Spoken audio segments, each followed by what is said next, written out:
इस वीडियो में का जो हमारा टॉपिक है वो बेसिकली लीगलाइजेशन ऑफ डॉक्यूमेंट्स है वीज़ा प्रोसीजर के लिए। तो लीगलाइजेशन के लिए जो मैंडेटरी डॉक्यूमेंट है वो आपका पुलिस या जिसको करेक्टर सर्टिफिकेट भी बोलते हैं पाकिस्तान में, जो कि मैंडेटरी डॉक्यूमेंट है। इसको आपने वीज़ा फ़ाइल जमा करवाने से पहले लाजमी लीगलाइज करवाना है, नहीं तो जब आप फ़ाइल जमा करवाते हैं तो उसके बाद नॉर्मली आपकी फ़ाइल रिफ्यूज़ होके वापस जेरी ऑफिस आ जाती है। तो उस पर ऑप्शन भी यही होता है कि आपने ये चीज़ लीगलाइज नहीं करवाई है। कई केसेस में ये भी होता है कि वो आपको इंटरव्यू के वक्त कहते हैं कि भाई आप 20 यूरो जो उनकी फ़ीस है वो लेते हैं और हम आपको उधर ही लीगलाइज करवा लेते हैं, लेकिन वो एक रिस्क है, तो मैं आपको सजेस्ट नहीं करूँगा। तो पुलिस करेक्टर सर्टिफिकेट का ये बेस्ट ऑप्शन है कि आप वीज़ा फ़ाइल जमा करवाने से पहले ही लीगलाइज करवाएं। अब लीगलाइजेशन जो बेल्जियम की है उसका प्रोसीजर ये है कि डॉक्यूमेंट्स इन ओरिजिनल होना चाहिए और हर डॉक्यूमेंट की अपनी सेपरेट रिक्वायरमेंट है और जेरी ऑफिस के थ्रू आपने बेसिकली जमा करवाना होता है। सबसे पहले बात करते हैं पुलिस करेक्टर सर्टिफिकेट की। अ, ये 3 मंथ्स से पुराना नहीं होना चाहिए पुलिस करेक्टर सर्टिफिकेट। और लीगलाइजेशन के लिए भिजवाने से पहले आपने इसको जो फॉरेन ऑफिस है जिसको मोफो भी बोलते हैं पाकिस्तान में, वहाँ से लीगलाइज करवाना लाजमी है आपके लिए। ठीक है, टेस्ट करवाना लाजमी है, सॉरी। तो वो टेस्ट करवाने के बाद आप इन ओरिजिनल ही जेरी के ऑफिस में जमा करवाएंगे और 20 यूरो फीस वगैरह इसकी लीगलाइजेशन की होती है। और उसके बाद आपको क्या कहते हैं, कुछ फ़ीस जो जारी की है वो पे करने के बाद आपको normally with in 2 to 3 weeks, but depend करता है क्या कहते हैं कि एम्बेसी के ऊपर कितना वर्कलोड है। अब आते हैं एजुकेशनल डॉक्यूमेंट्स के ऊपर। एजुकेशनल डॉक्यूमेंट्स काफ़ी स्टूडेंट कंफ्यूज होते हैं कि मैं कौन से डॉक्यूमेंट्स लीगलाइज करवाऊँ कौन से ना करवाऊँ।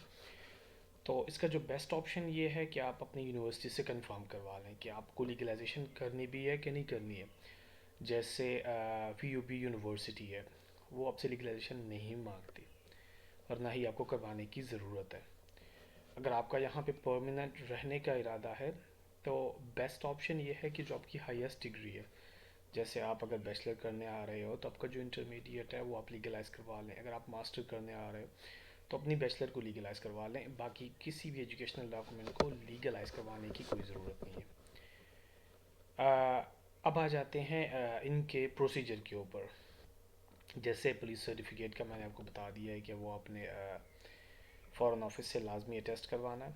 सेम एजुकेशनल डॉक्यूमेंट पे भी आ जाता है, आपने उनको जो अगर इंटरमीडिएट है तो आपका जो आईबीसीसी है और कंसर्न बोर्ड है वहाँ से अटेस्ट करवाने के बाद आपने फिर मोफा से अटेस्ट करवाना है और फिर आपने जमा करवाना है लीगलाइजेशन के लिए। बैचलर है तो एचईसी से अटेस्ट होना चाहिए और एचईसी के बाद मोफा से अटेस्ट होना चाहिए और उसके बाद जाके आप लीगलाइजेशन के लिए जमा करवाते हैं। यहाँ पे एक पॉइंट मैं क्लियर करता जाऊँ, जो लीगलाइजेशन की फ़ी है वो बेसिकली पर डॉक्यूमेंट है। यहाँ पे भी आप देख सकते हो लीगलाइजेशन 20 यूरो पर डॉक्यूमेंट।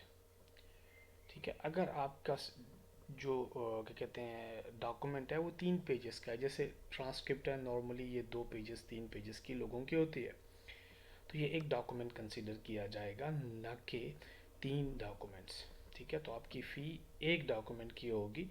और अगर आपको इशू करते भी हैं जेरी वाले तो कभी कभी कहते हैं, तो आप बेस्ट है कि आप जाने से पहले एम्बेसी को एक ईमेल कर लें और उनसे उनसे बाय ईमेल आप ये चीज़ कंफर्म कर लें कि मेरी ट्रांसक्रिप्ट जो है वो 3 पेजेस की है और वो उसको मैं टेस्ट करवाना चाहता हूँ, तो ये 3 डॉक्यूमेंट्स कंसिडर किए जाएंगे या एक डॉक्यूमेंट कंसिडर किया जाएगा। जो तो वो आपको कंफर्मेशन दे देंगे, आप जेरी में अपने अपने पास लेके जा सकते हो क्या कहते हैं विज़िट के वक्त। अब आ जाते हैं कि पेमेंट किस तरह से होती है। देखिए, पेमेंट आपको 20 यूरो कैश लेके जाना पड़ता है। ख्याल रखना है क्योंकि कैश आपका नीट होना चाहिए, इसके ऊपर कोई स्टेपल वगैरह नहीं लगे होने चाहिए, नॉर्मली जेरी वाले रिफ्यूज़ कर लेते हैं। तो कोशिश करनी है कि क्लीन नोट अपने साथ लेके जाएं 20 यूरो में, और जितने भी आपके डॉक्यूमेंट हैं उसी हिसाब से। और बाकी जो उनकी फ़ीस है वो नॉर्मल है, तकरीबन 750-800 के हिसाब से इनकी फ़ीस होती है, वो आप लेके जा सकते हो वहाँ पे। और वो आपसे कैश ही लेते हैं, और नॉर्मली 2 से 3 वीक में ये आ जाता है आपके डॉक्यूमेंट।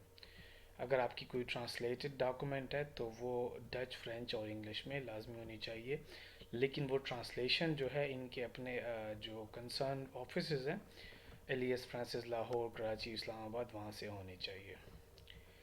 तो ये डॉक्यूमेंट लीगलाइजेशन का थोड़ा बहुत आप लोगों को ओवरव्यू है। इसके अलावा भी अगर आप लोगों को लगता है कि मैंने इसमें कोई चीज़ क्लियर नहीं की, तो बिल्कुल आप इस वीडियो पे कमेंट कर सकते हैं। I will try to clarify that as soon as possible, and you can comment for any issue regarding any procedure regarding the Belgium visa and that thing. Probably I will keep posting other videos so that I can update you guys as well. Do comment if you have any issue.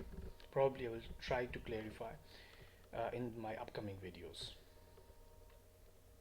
Bye bye.